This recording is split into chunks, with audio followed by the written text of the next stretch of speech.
Hey, welcome to Web3 Weekly with your host, Blockstar Technology. Let's go.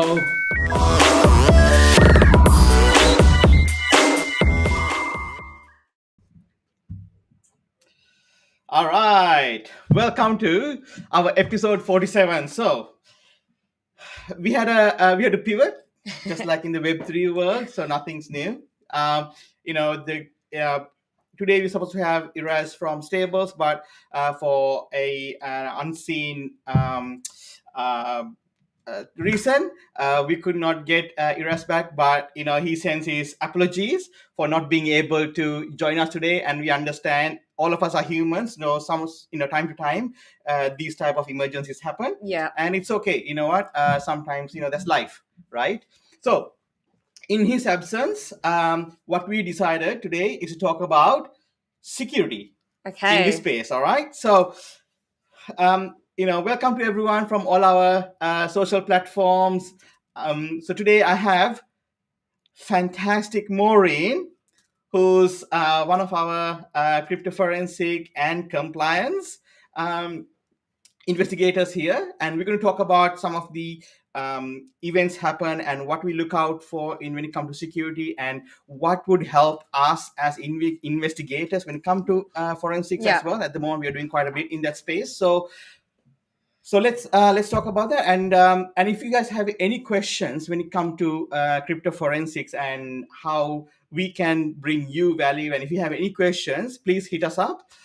We are on pretty much quite a few platforms, so no excuses. Yeah, so Kazi, I think this is such a good topic because, especially for the industry we're in, we see so many matters come to us that could have so easily been avoided if they took just a number of precautions. I'm talking about like due diligence, checking who you're talking to, not accepting the most minimum amount of information and handing over your money. So for example, and it's sad and it kind of does happen to a lot of older people, but everyone, all ages, and no discrimination there. And, they might hand over their life savings in a get rich quick scheme. Like most of the time, if it sounds too good to be true, it normally is. It is, hey, and that's a really good point. I mean, I was saying the team, was it yesterday? I don't know. I think probably the early in the week that I almost signed a fraudulent transaction. I almost signed, and it had drained my wallet, like, you know what I mean. And so I almost came to sign it, but then I thought, okay, let me just go back and double check. And then I realized on the website that I click on, they had an extra C in that domain name, but they had what you call the Twitter account was verified, and it's like so good. They have been building this account for a little while longer, and then came across, and I thought like, okay, let me sign this transaction, and it's that easy. And that's the thing, like, as technology advances, these scammers are becoming more and more sophisticated. Like they can make it look completely identical. They can get your email address, and you really have to check everything. And I think it's a really good skill to keep up to date with, like staying up to date with the different types of hacks, ransomwares, scamming, phishing things. There's all sorts of names for them. Like what was that? Pig butchering as well. Pig butchering. Like we need Lawrence on this show, who's our one of our lead investigators. But yeah, it comes down to a single letter being different in an email, or sometimes they can catch you if you click a link or you open a document from someone you don't know, and then they sit dormant in your email account and watch everything you do. And some of them, if there's a big amount of money on the line, they will study your way of talking for months before they actually, send an email to redirect funds or to whatever their idea is. Yeah. So let's see, what are some of the security features of Web3?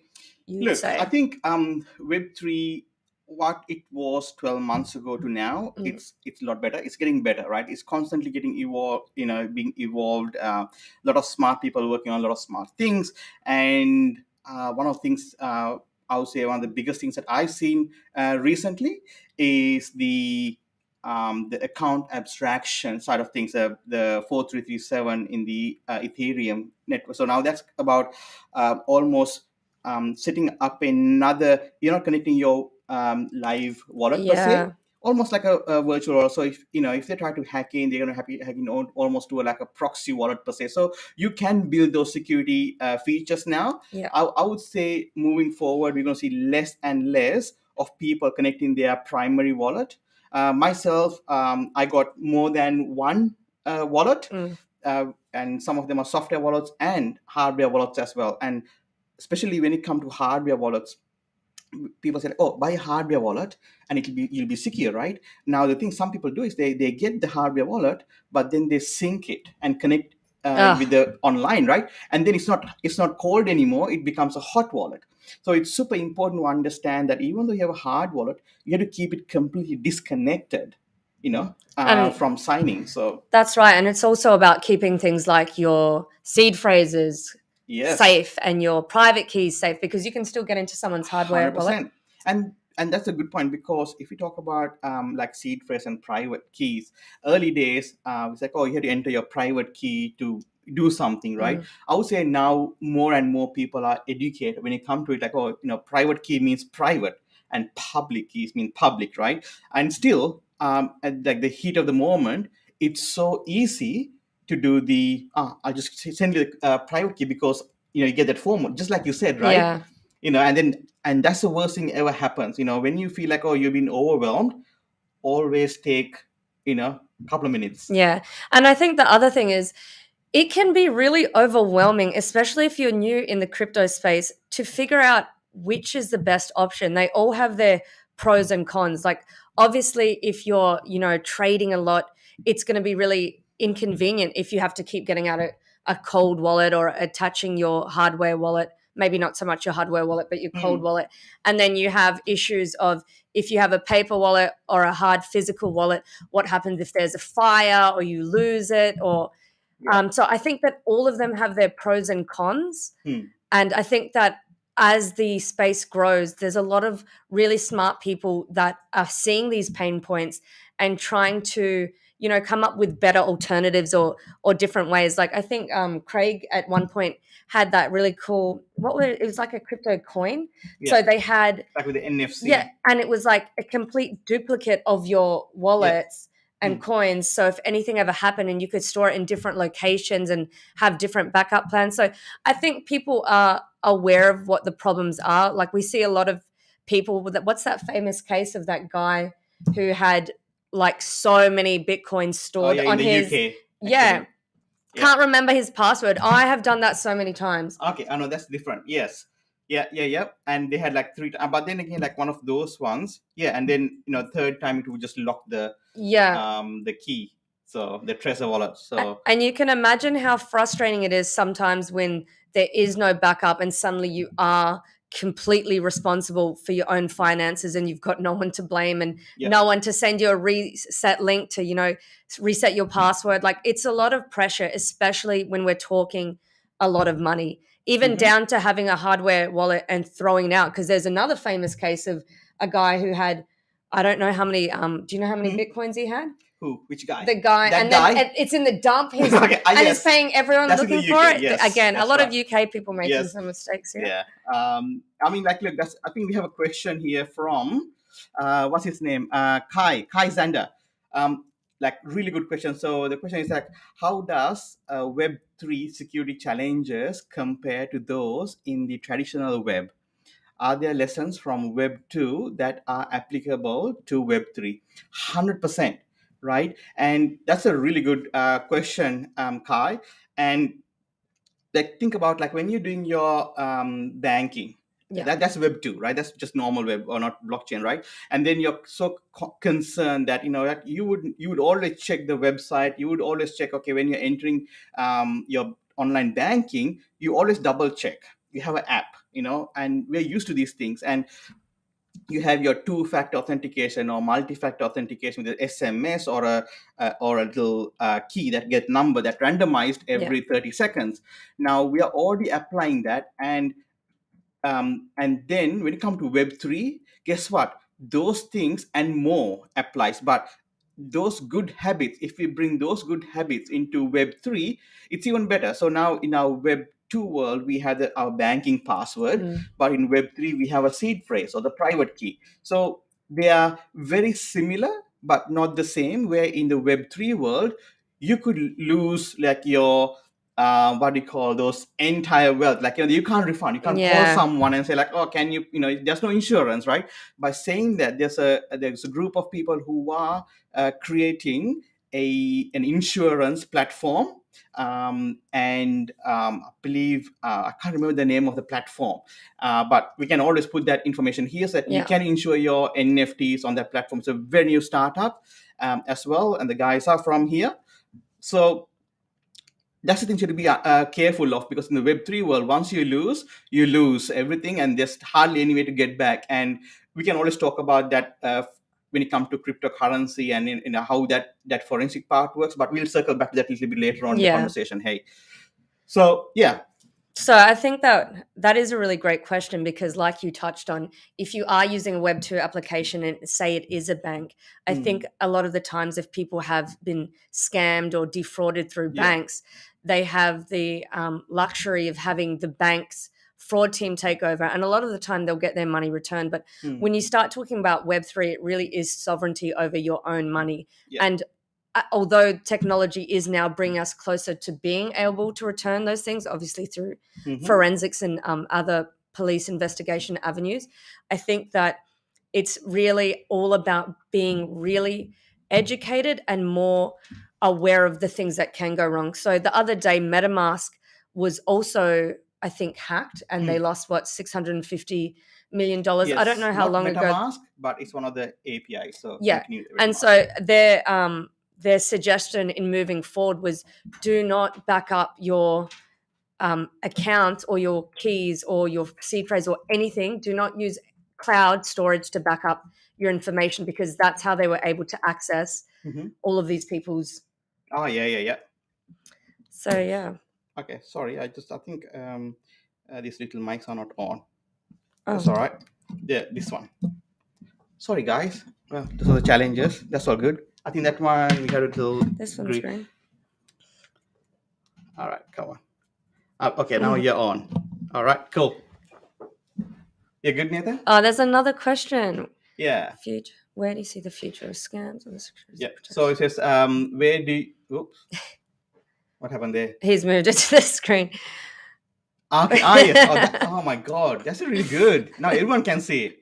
Okay. Where do you see the future of scams and the security that protect us against them with the rise of the many new AI technologies that we see today? Oh my God. So when it comes to AI, it's a whole different ball game. So I don't know how many people heard or read about this, where you can get chat GPT especially with the 4. Now you can get it to find exploits and also write the code to exploit those as well, the security holes. So now it's getting even more, I would say, more challenging for developers. And it's always good because that also have these companies who have services for these smart contract audit services. That means they can use those AI bots and platforms to check those smart contracts, and you can build those platforms and use the AI to better. And it's always a cat and mouse game, isn't it? Yeah. So I love the comment that Elon Musk made the other day when he was talking about AI and the potential dangers of it. He really did highlight the fact that whether or not it's specifically AI that's dangerous, it's more concerning that people are using AI against other people. And in terms of the extent of scams and the security that protect us against the rise of AI, I think, again, knowledge is always really important. We've had a number of cases that we've seen recently in America where scammers have, obtained someone's voice from their social media, because all they need is 30 seconds, and been able to replicate that voice. And I think a number of kids were away on camp or something, and they contacted their parents, and it sounded exactly like their kids saying that they were in danger, needed a ransom, that they would hurt their child if the money wasn't paid. And luckily, the parents were smart enough to have things like Find My iPhone or other technological uses on their phone to, double check that it wasn't their kids. But it just highlights the danger of how good AIs actually become. Now they have videos, Mhm. replications, and you can't even tell that it's not that person. So Yeah, I think, and it's going to get only going to get better. Like this, the latest one, I'm pretty sure I don't know who's seen that one called Jensen. So they had the CEO clone, and you just can't say that AI generated. And I think with these, what's going to happen is the next part is when it comes to KYC. Now in the Web3 world, we we put our trust in this KYC, yeah, right? So you had to be very, that's going to be challenging. And also with the now a few companies like Microsoft, Google, Adobe, and a couple of other partners got together, and what they're doing is now they are building this meta data layer. So when you take a photo, for example, that photo will have that where to that picture was taken and all that information. And then if someone creates another version of that photo through Photoshop or in one of the Microsoft products, they still layer the metadata, and then when it comes to the video, they layer it on. So what they're going to do is so that you can't remove the metadata, so that way they can track. And when you go to Instagram, for example, they will have a little icon on the top. You click on it and it will show all the like the meta details of that yeah. digital I footprint. think So a number of people have said that blockchain might be a really good use case for scams and for like to prevent them in terms of like mhm. maybe Yeah, you're they say well like placed to talk about that. it's a very similar to the blockchain technology, Yeah. but it's not blockchain. So they're using a what do you call a ledger, an immutable ledger, but it's not blockchain per se. But we always know that that those are the solutions that's out there. So So yeah, what a time to be alive. We before you'd be able to like believe what you heard or believe what you see. Now we can't do either of those either of them. things. So I mean, like it's only going to, the challenges for news media. If you think about news media, right? Even someone calling or any video that comes out, how do you know it's really happening? And again, this is where you had as technology providers, as platforms, as they really have to uh, use special digital forensically, like embedding their yeah. digital signatures. Pardon me.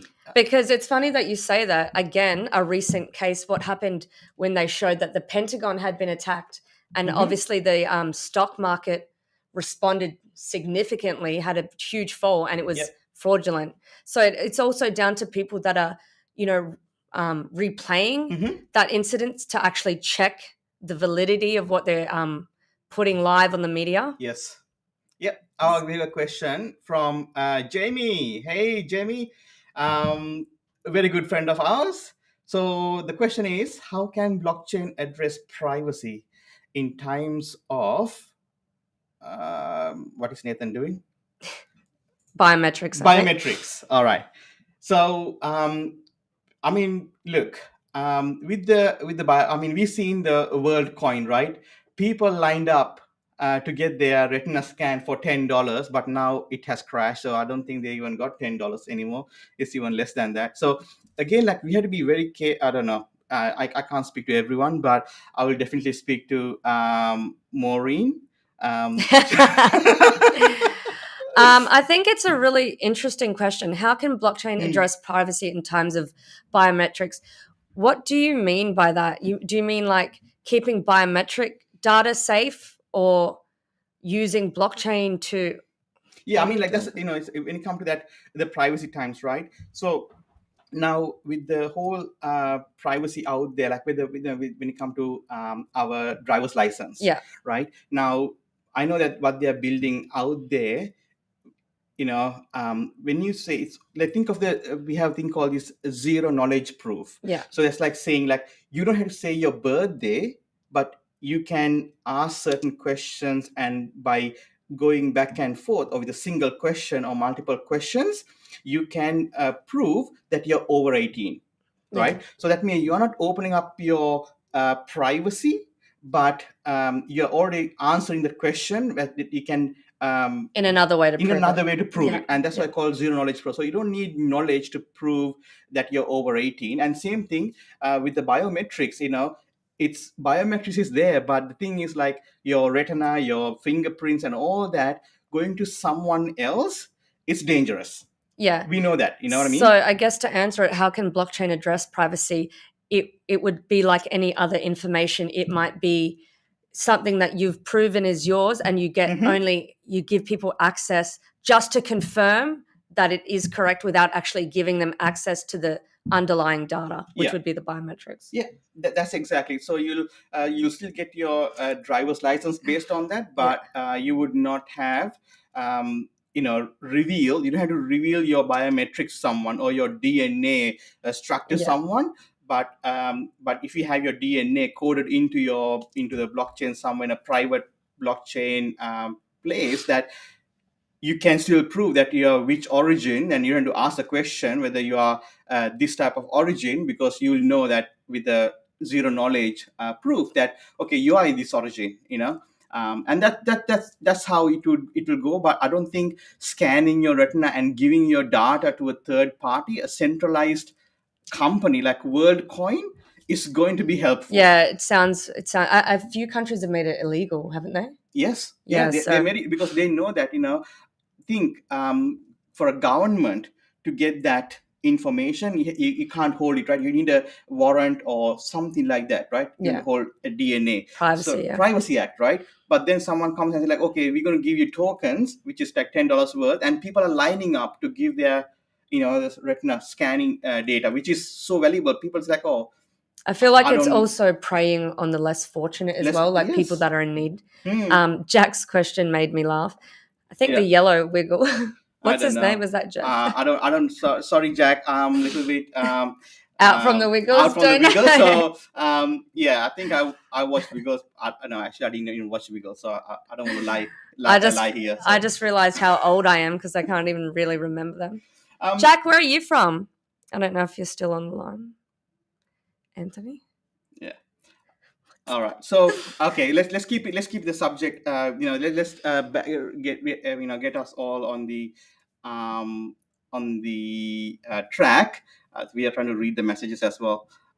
So when the with regards to the blockchain, we Mm, talk about privacy, and at the moment what happens is with this, if we use like public blockchains, like when you get Ethereum and Polygon, and we when we put that data at the moment is public, right? yeah, So one would know how many NFTs that I hold if they find out, if they know my wallet address, yeah. right? So, but if you when you have your wealth in your wallet, do you really want that public? No. And so this is a topic, obviously, that I personally, for some reason, feel very strongly about. And I know we come back Mm, to other things and I won't touch on the CBDC, but I feel the more I study it, and I have been studying a lot of mm, courses to advance what we do here, the more I realize that they keep standing in the way of every advancement of anyone that tries to apply any level of privacy in this space. So uh, I personally am a little bit blown away by that. They have stopped, if someone wants to use a mixer, if someone wants to use a privacy coin, they have removed everyone's right when using a cryptocurrency to any element of privacy. mm-hmm. So I feel like, every day when you go to the shopping and you do your shopping, you don't want the cashier to know how much money you have in your bank or what you're Yes. spending your money on. I feel like there should be a certain level of privacy that we should be able to expect. Mm-hmm. And to me, I'm really taken back how openly they're saying, no, you don't get privacy. Mm. And they're treating it as though it's a criminal act to want it. If Yeah. you engage with something that gives you any sort of privacy, you're almost be treated like you've committed a Yeah. crime. And and they with regards to current the technology, we are already looking at, when so we the community, Ethereum community, they're already looking at implementing a privacy layer Yeah. into Ethereum, so that the Ethereum blockchain itself can be public, but then there will be a privacy layer so that you can safeguard your privacy Yeah. information. So that we can still use the Ethereum network itself for security and everything else, but then you can also put your wallets, and that's coming in the future. So like we said, we are like really early in this technology, and Yeah. we are evolving constantly. What was cool 6 months ago, it's just general knowledge nowadays. So that's how it fast is moving. So what I am saying to everyone who I am meeting is that please get to learn about the blockchain and Web3 space, because given 6 months, you will be an expert, or you will be, I don't know what to call it, expert, but you will have really good Knowledgeable. knowledge Yeah. in the space, because guess what? After that, the previous knowledge becomes invalid anyway.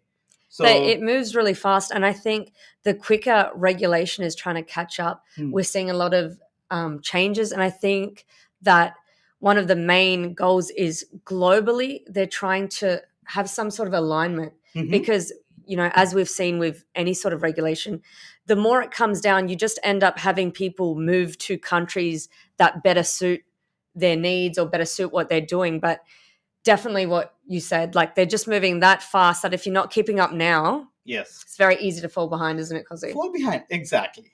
And look, it doesn't mean that you're going to miss out anything, but don't rush to it. Please make sure you do your homework first, and listen to someone that who you trust and who has your best interest. And some people will say like, oh, and also we come across this thing called blockchain and crypto. People think they're same, and which they are not the same. One is a technology, other one is a use case or the product, which is the crypto is a product, and the use case where the blockchain is a technology, just like the internet and the websites. So they have two different things. And if we focus on the technology and look at how can we benefit and what's the security looks like, and that's where the really the things happens, like security hacks and everything else could happen during this big few of the what do you call the products that runs on the blockchain. So, and that's what early days the blockchains got hacked. Blockchains, I think nowadays the more it's been used, it get a lot more secure. That the Bitcoin network is going to get a lot more secure as we go forward, because more of those nodes going to join and secure the network. And it's same with the other blockchains And I as well. think also, just to touch on that, to add to it, back in the day, there was a lot more, scams and stuff using Bitcoin, because back then people actually genuinely thought it was anonymous. But now, because technology has advanced so much and there are, very powerful softwares that can track and trace that, people are no longer anonymous. And some people that committed crimes using Bitcoins 5-10 years ago are only now being brought to Yes. justice, because they've been able to locate them, identify them, and track it back to the source. So I think that's another reason a lot of criminals are actually getting a bit smarter, realizing that it's not an anonymous thing, and that you have to really, really, to bypass any legal action, be a very sophisticated hacker and know how to launder money, which is actually a lot harder than you think. Yeah. So All right, Jack, we got a question.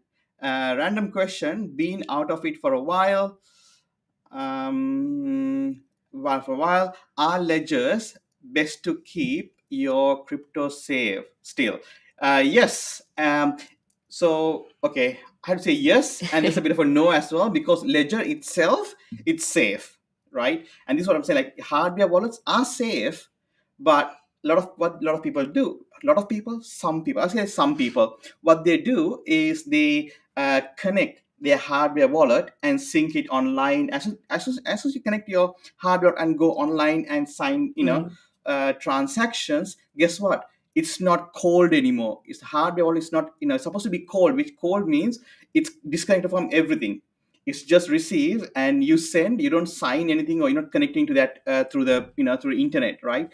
So ledger itself is safe, but as soon as you connect to the to the internet through site to sign stuff, then straight away it becomes a hot wallet, then it's not safe anymore, because all it takes is to you to sign the wrong signature, and boom, you lose your data. So yeah, I have a couple of ledgers myself, and I always keep them separate. I'd never use anything for any. Some of them are just receiving. Some of them are I use it a couple of different. Keep the assets separate as well, so that if you lose one, you're not going to lose your entire you know Yeah. entire 0.00001 Bitcoin. So See that, and that's another thing. Like, do you store them in the same location? Do you have hmm, different spots where you store them? I think that's the sort of decisions that you have to make. hmm. Wasn't there? Isn't there another? They brought something out, and it's indestructible, fireproof. Yes, they have. Yeah. And I think we got one in the office here as well, with a plate, a hard plate that you just hammer the private key into it, so that if there's a fire or anything like that, guess what? You're not going to lose your private key, because a lot of us keep the private key in written piece of paper Mm. and put it somewhere. And if the house caught on fire, and oh, by the way, actually, it's a really good point you brought up, because I saw a couple of people. What they do is, this is the laziness, right? And this is where you're saying humans take the easy road when it comes to technology. It's like convenience over security, convenience over privacy, right? So what they do, when they set up their wallet, they took a screenshot of the seed phrase. And Nathan is laughing. Come on, Nathan. You've done that before. Okay, so all right. So this is what I'm saying, that even though you are in a Web3, like Nathan is surrounded by a lot of smart people, and he's a smart person himself. But again, why he did that is not because he wanted to be security breach, but it was convenient to take a picture and keep it, so that and one thing to remember is, it doesn't stay on your phone, it goes to iCloud. And if you're on an Android phone, it goes to Google, right? Cloud, Mm. right? Or Google Drive. So you had to think, when you take a photo, it's not like, okay, it's going to stay on my phone. And these are the things, like, so MetaMask itself is secure, but if you take that shortcut, then you're opening yourself up to being attacked. So earlier, as we one of the questions that we had earlier, which is Zach, was Kai was saying that the Web 2 security to Web 3. Mm. Did you take a picture of your bank login details and kept as a in a photo? I don't think you did that, right? So why would you do that in Web 3? And it's the same practice which we are used to in Web 2. If we do those in Web 3, guess what? We'll be secure. Those are basic things to do. And yeah, okay, let's go scroll down. I think, Nathan, we got a question from Jamie. All right, you want to highlight that and bring to the screen, please? Thank you.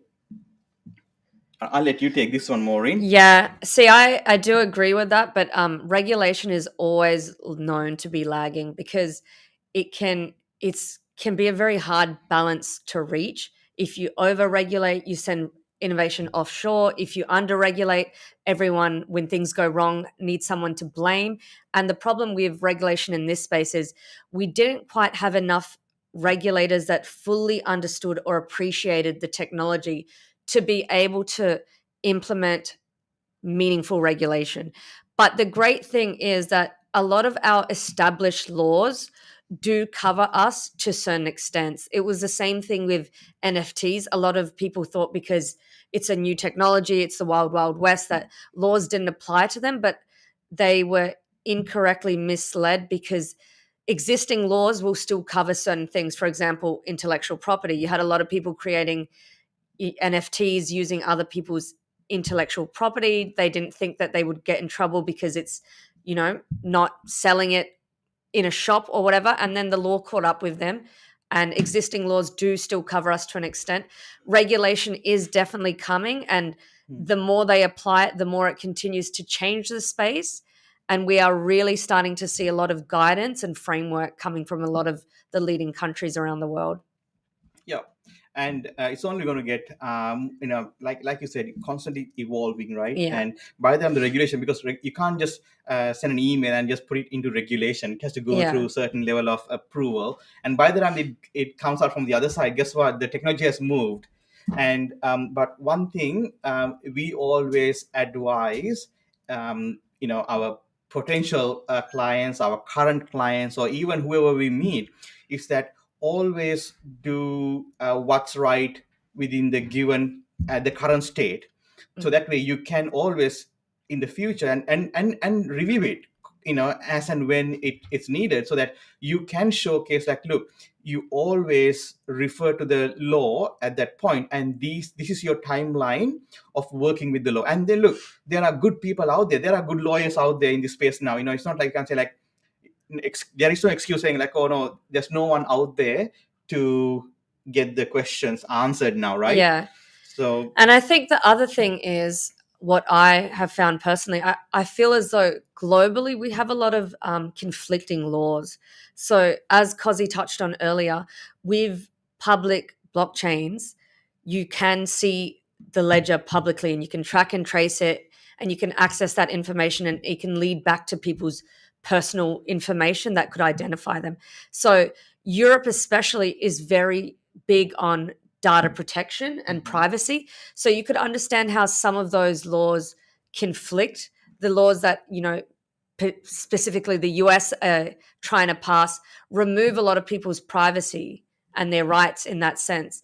And blockchain in its nature is immutable. So if someone has something that they get put on the blockchain, no one can take it off. And the GDRP says that you have to be able to delete people's private information. So I think at the moment they're still sort of trying to get the technology right because there are a lot of laws that conflict with each other. really interesting.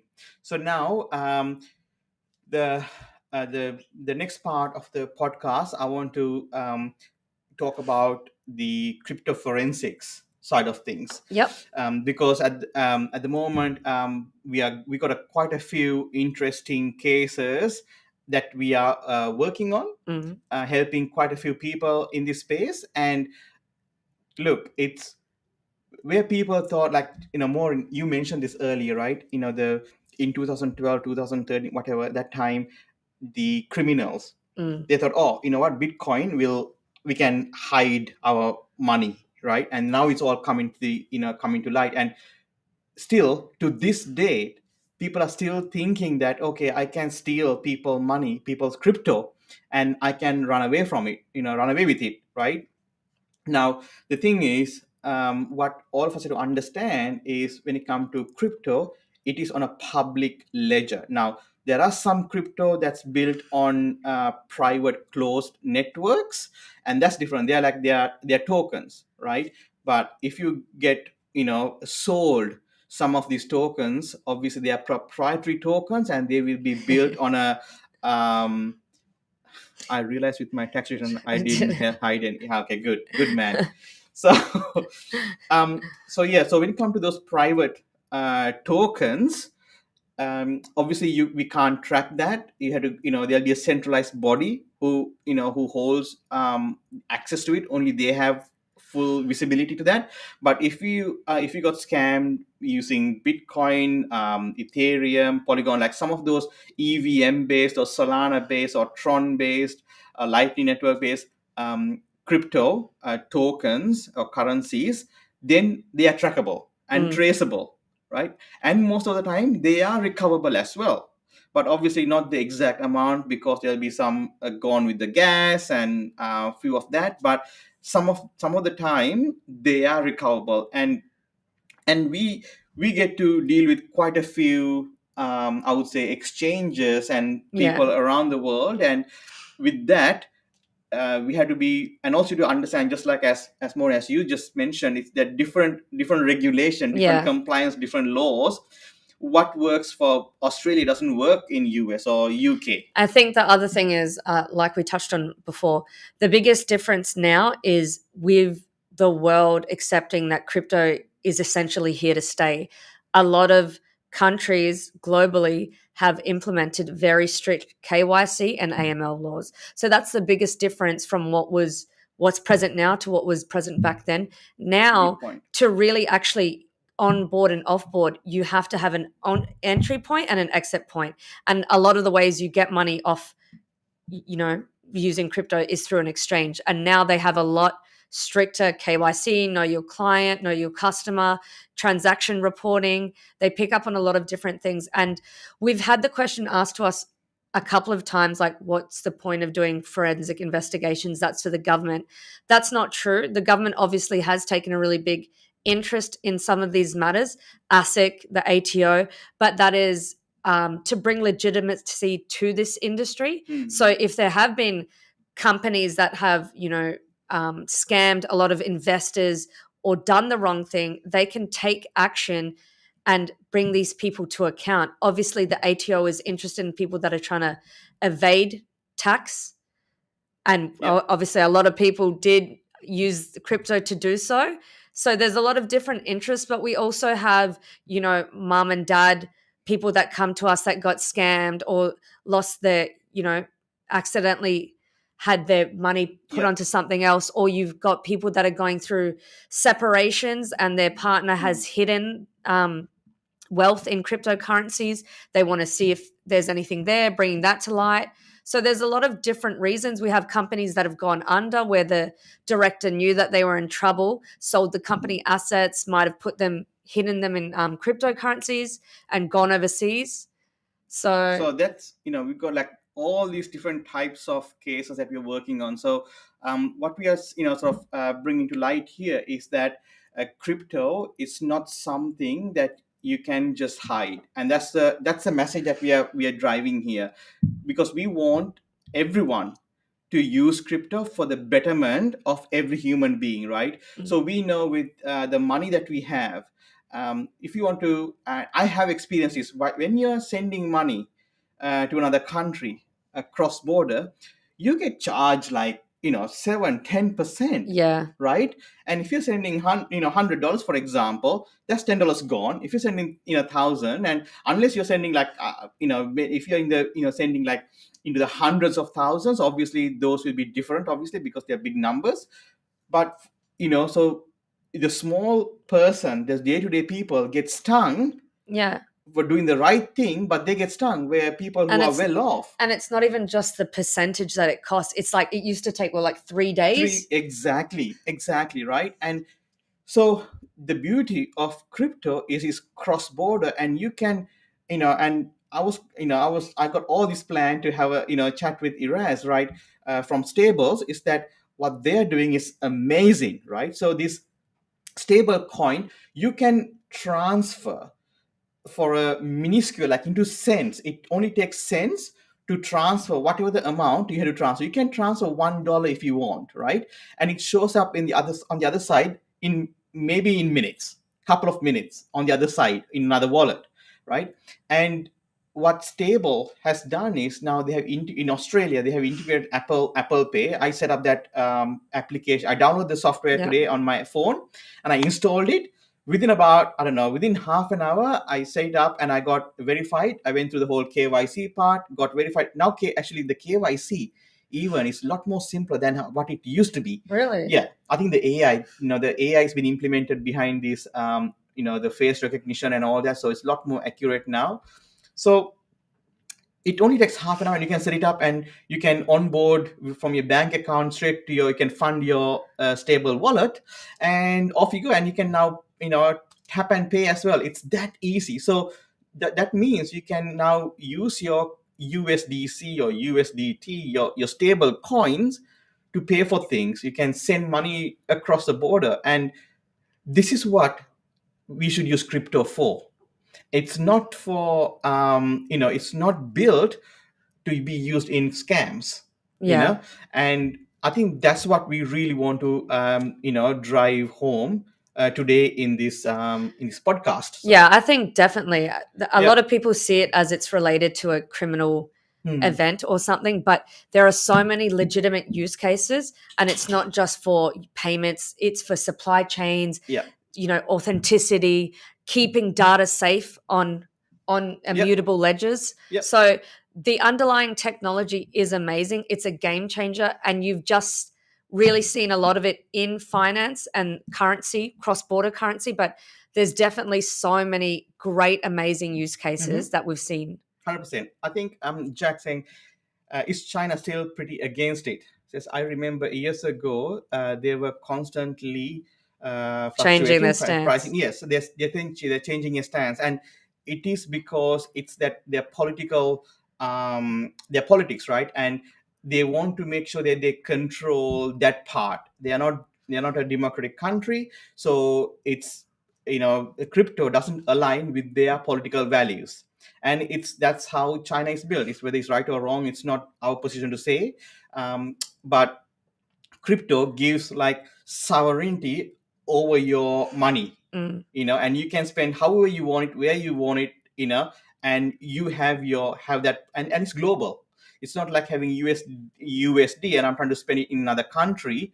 It's like, you have this one single global currency, which is again, transit within seconds, and it's super powerful. So when it comes to those types of currencies, obviously certain governments will be against it, and we don't want to start on that with Maureen today. I don't think we don't have time for that today. So it'll be another whole like podcast. So but then Maureen, I think you can touch a little bit on that subject with the CBDCs, how China and how this. I think automatically in examples like that, you can see how amazing this technology is. When you look at a decentralized currency that is not controlled by a central authority, you can see a lot of really good, noble use cases for it as well. Like countries that are, restricted and oppressed by the people that are running the countries, when they have sanctions on countries, when, you're trying to be controlled and you're in a communist part, for whatever reason. There's a lot of different reasons, but even if the country is making poor economical decisions and they are destroying the value of the currency that you live in with through inflation or whatever else, to have money that is safeguarded and tied to something else can bring a lot of security to people. It was like the introduction, and this might be a weird example.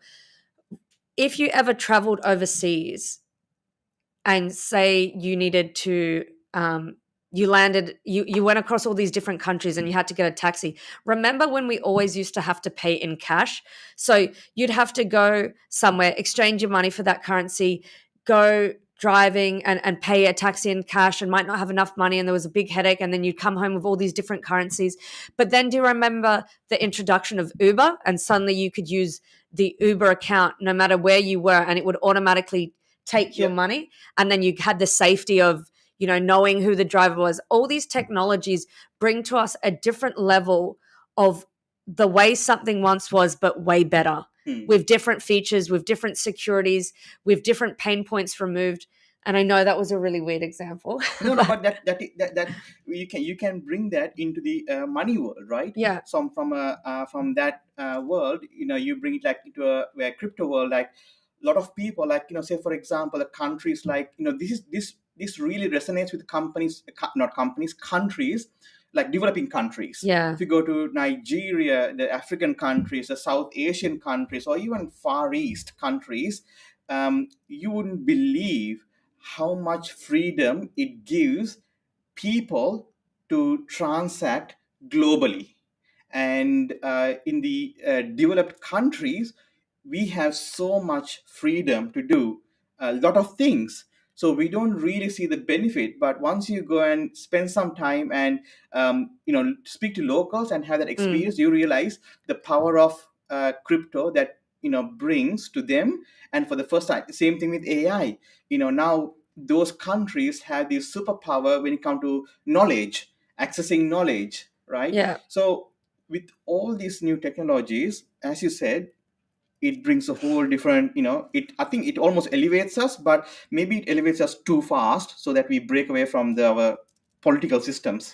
I feel as though, and a lot of people would have heard it called this before, Bitcoin really is the money of the people. And if you look to us in Western countries, we may not really appreciate it to the same extent as they do. But think about the women in Iran recently that they had, what was the thing? I think the coalition or something. Anyway, the oppression of women. They went there and they taught them how to create a wallet and put their money in the wallet. Then when the government came down on them and froze their bank accounts and they were able to escape, they were able to have money on their wallet to start fresh, to relocate, to self help their family. There's a lot of really great examples where people, had it not been for putting their money into Bitcoin or other cryptocurrencies, would have been in positions where they couldn't help themselves or their family. So I love that it is decentralized and it can't be censored, it can't be frozen. Your government can't take it from you. It is your money and it is free for you to do what you want to do with that money to an extent. On that awesome note, I think we are coming to the end, top of the hour. So I think let's call it a day. There's so much of good content that we spoke about, and like you said, the security is big. You don't have to think too out there solutions when it comes to Web3, but if you start with what you do in your banking, online banking, if you bring that ideology to Web3, that's a really good start. And then you can build from there. And there are some good people out there who give this knowledge for free. It's available for free because the reason is that more people use this technology. It's good for everyone. It grows the entire ecosystem. And if we can onboard people safely, it's good for everyone. Yeah. And thanks so much for all the people asking questions today. Yes. And that helped us keep the conversation going and helped us with the podcast. So again, thank you so much. And I would like to apologize again for everyone who was really looking forward to hear from Iraz from Stables. We'll definitely get him on our podcast, and he's super keen to come and talk about Stables, which is a fantastic platform. I'm super impressed by that software, and I just want to tell him myself, and and they've done such awesome work. And we'll get him on on one of our podcasts pretty soon. So on that note, guys, thank you so much for joining in, and we'll see you next week. See you next time. Catch you later. See ya.